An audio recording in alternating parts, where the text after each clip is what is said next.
He changed our anniversary dinner reservation to a table for two. For him and his colleague. I sat at the bar sipping champagne, watching him slip my bracelet onto her wrist, calling it a family heirloom. I walked over, unclasped it and smiled. You're right. It belonged to my grandmother. Along with the house you're now evicted from. He laughed, until security arrived with her husband. I left them both with the bill and a restraining order. Happy anniversary, darling. I wasn't supposed to be at the bar tonight.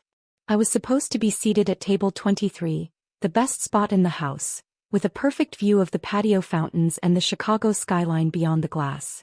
But there I was, perched on a bar stool in my own restaurant, watching my husband of 8 years slide my grandmother's bracelet onto another woman's wrist.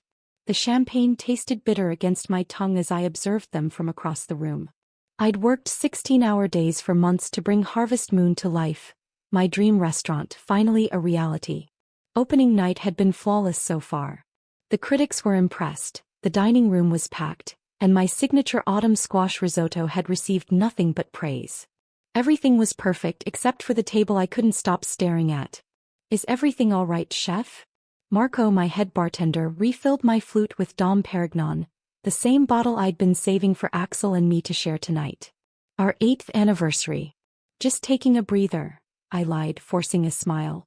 The kitchen has everything under control. Before we begin this journey of betrayal and sweet revenge, I want to take a moment to thank you for joining me at tonight's table. If you're hungry for more stories of women reclaiming their power when the world serves them heartbreak, consider subscribing. It's completely free and helps our community of survivors and thrivers grow stronger. Now let's. 30 minutes earlier, I'd slipped away from the controlled chaos of the kitchen to freshen up before Axel arrived. We had reservations at 8, a table for two that I'd personally arranged with a tasting menu that told the story of our relationship through food. 8 courses for 8 years. I'd even asked the pastry chef to recreate our wedding cake for dessert. My phone had dinged with a text message as I was reapplying my lipstick. Need to change reservation to accommodate colleague.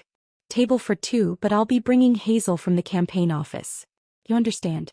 Happy anniversary, will make it up to you. I'd stared at that message for a full minute, my heart sinking as I reread those clinical words. You understand? Did I? This wasn't the first time Axel had prioritized his budding political career over our marriage, but bringing another woman to our anniversary dinner? That was new. I'd called the maitre d' immediately. There's been a change to my husband's reservation, I said calmly. Please keep his table for two, but add a glass of our best champagne at the bar. That'll be for me. Now I watched as Axel laughed at something Hazel said, his hand lingering on her forearm.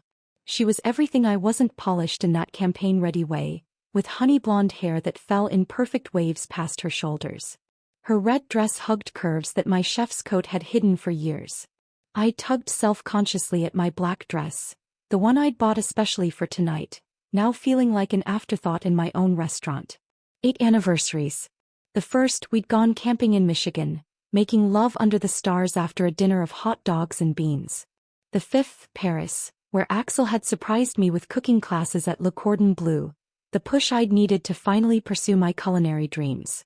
Last year he'd forgotten entirely, coming home at midnight with a hastily purchased gas station rose and mumbles about campaign meetings running late.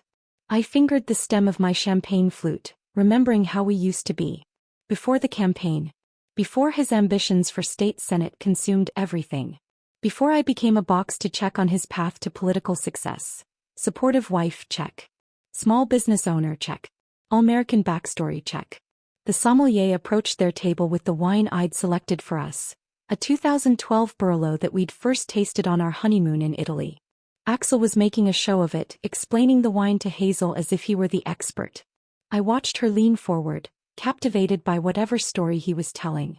Then the light caught something on her wrist and my entire body went cold. The bracelet. My grandmother's tennis bracelet.